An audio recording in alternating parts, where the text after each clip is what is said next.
Hello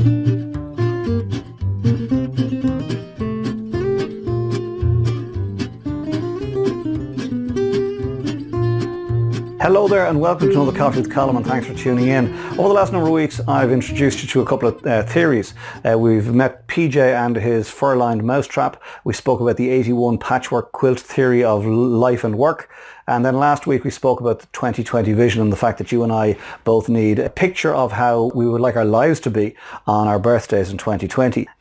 When I put the analogies out there over the last couple of weeks, several people came back and sort of said, look, it's great. We're delighted to understand that we now need direction in our lives. We spoke about travelling to Letterkenny by way of analogy or a metaphor, if you like. Letterkenny being in County Donegal, I live in Limerick, and that if Letterkenny represents my 2020 vision, well then I really need to get in my car and drive north instead of getting in my car and driving south. And we spoke about the fact that most people just get in the car of their life and drive around in circles because they've never really decided that their 2020 vision is in fact Letterkenny or Cork. They just get busy. So several people came back to me and asked for some help around this concept around taking those first early steps. And as a result, I've decided to, over the next number of weeks, go a little bit deeper in terms of the stuff that you need to understand so that you can maximize your opportunity into the future of creating the life that you really want. So over the next number of weeks, we're going to talk about quadrant 2 living, which we'll do today. Next week, if you'd like to come back, we will talk about the big rocks theory. The week after that, we're going to talk about the roles that you and I play in our lives. And then the final piece in this puzzle is going to be, I'm going to give you some tools so that you can create the perfect diary that actually delivers what it is you're looking for. But starting today, we're going to talk about quadrant 2 living. So what is quadrant 2 living? The late great Stephen Covey, author of The 7 Habits of Highly Effective People, one of my all-time favourite thought leaders, introduced me to the concept of quadrant 2 living several years ago. And he did so because he spoke about the priority management matrix. And I've put some graphics into the blog and into the video for you to follow along. But if you imagine my hand here is a square, I'm going to break it into 4 quadrants, okay? The 2 axes along the square, we've got the vertical axis here running from stuff that's not important down here to stuff that is important up here. And then across the horizontal axis, we're talking about stuff that over here is urgent and over here is not urgent. So if we look at the 4 quadrants as a result of that, we've got 4 quadrants like so. The top left quadrant here is stuff that is important and urgent. It's important and urgent. Quadrant 2 over here is stuff that is also important, but it's not urgent. Okay.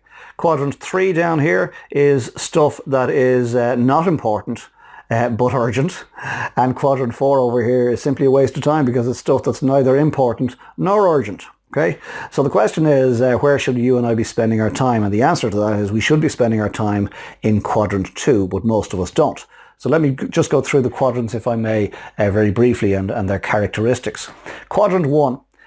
Stuff that is important and urgent is stuff that you and I must do to carry on the function of our lives. But it's usually got a time deadline and it's oftentimes imposed on us by others. It's that report that must be in by Friday. It's the phone that rings and disturbs us with somebody on the other end of the phone looking for us to jump to their tune as opposed to us creating our own. It is the irate customer that picks up the phone and says, if you don't do something now, there's going to be trouble. And so therefore it's proximate and it's pressing and it must happen now. It's important and it's urgent. Quadrant 2, the difference between quadrant 1 and quadrant 2 is both are important, but quadrant 2 is not urgent. Quadrant 2 is the type of stuff that can be pushed aside because there's no time deadline. Quadrant 2 includes stuff like planning and preparation. Quadrant 1 is firefighting. Quadrant 2 is planning how to learn the lesson from the last fire that you put out, to put systems around it to minimize the possibility of that fire breaking out again. That's what quadrant 2 is. It's about planning and preparation. Quadrant 2 is about relationship building.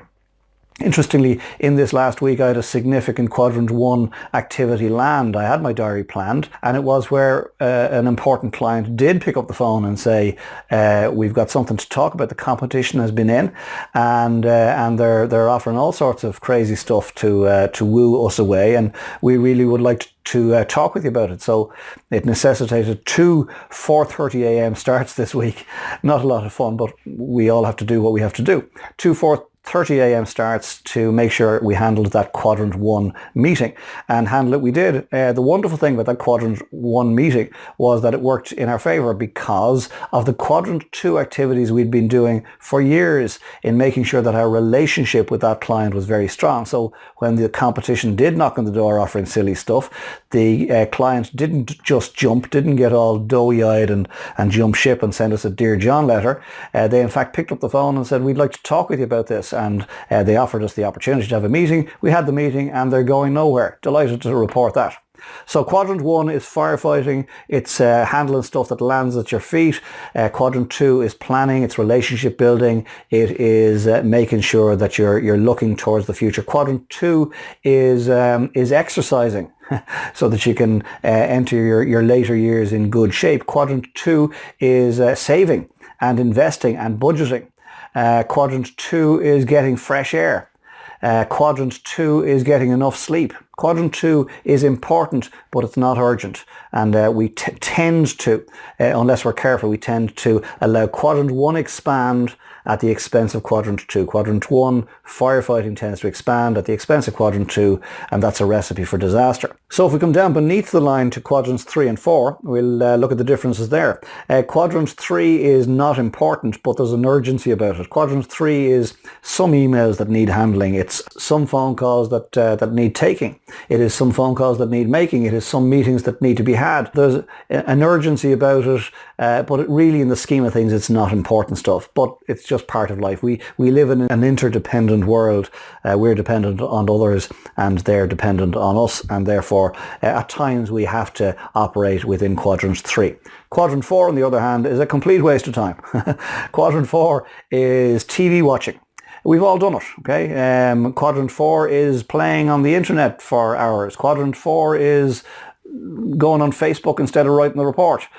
Quadrant 4 is just a waste of time. Interestingly, those people that spend most of their time in Quadrant 1, that live this frenetic lifestyle and frenetic work life that they're firefighting all of the time, they're the ones who most often graduate immediately to Quadrant 4 for some respite.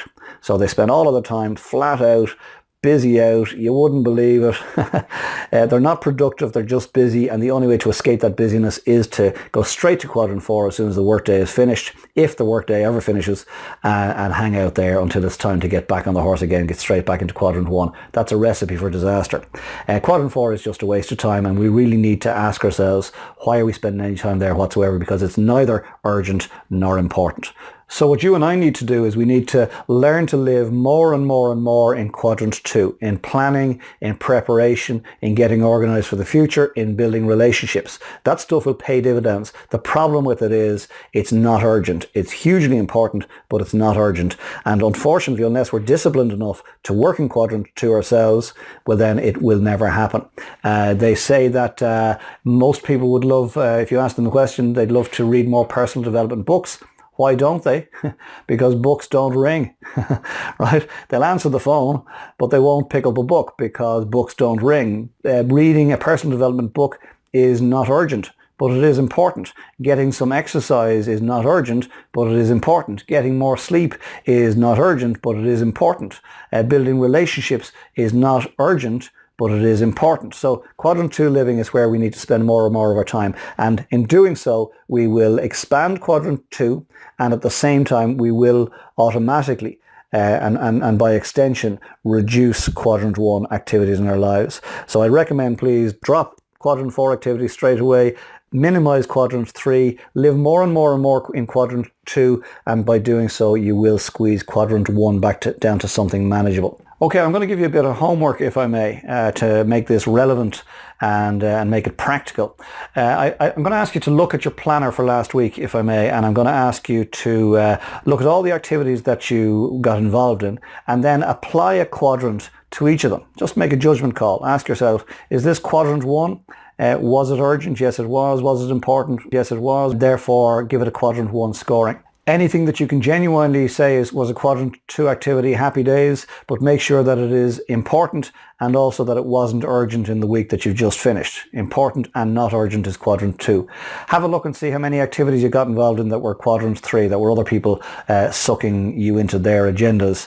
Quadrant 3 is down here and it is not important, but it has an urgency about it. And then please be honest with yourself and ask yourself, how many activities did you get involved in that really were quadrant 4 escapism, quadrant 4 activities, and score yourself and see how many of each, and ask yourself what changes might you want to make into the future, and then may I suggest make a couple of changes into the week ahead.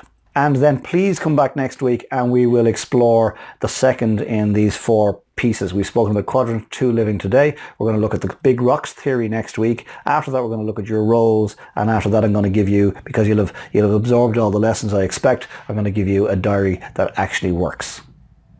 So thank you for joining me for this week's Coffee with Colm, and I hope as ever and trust that you got something from it. If you've enjoyed it and you think somebody else would benefit, I'd be delighted if you'd pass the link on. If it's your first time here and you'd like more of this type of stuff, go to the homepage, ColmO'BrienMotivation.com, leave me your details and we send you a link like this every week. If it's been of particular benefit and you'd like to tell me about that, I'd love to hear from you. Go to the bottom of the blog and leave me a comment. And most importantly, please consider what's been shared and apply it into your thinking for next week. Do your homework and have a look at what changes you might make in the next week. And then equally as importantly, please come back next week, apart from the fact that we're going to follow on this particular lesson, but come back next week for another coffee. We'll share another coffee together. I will expand on the big rocks theory and we'll see where that leads both of us. Meantime, get some good R&R, get some fresh air, get some good rest, and when the time is right, get your head back in the game, get organised for next week, and we'll see you here this time next week. Take care.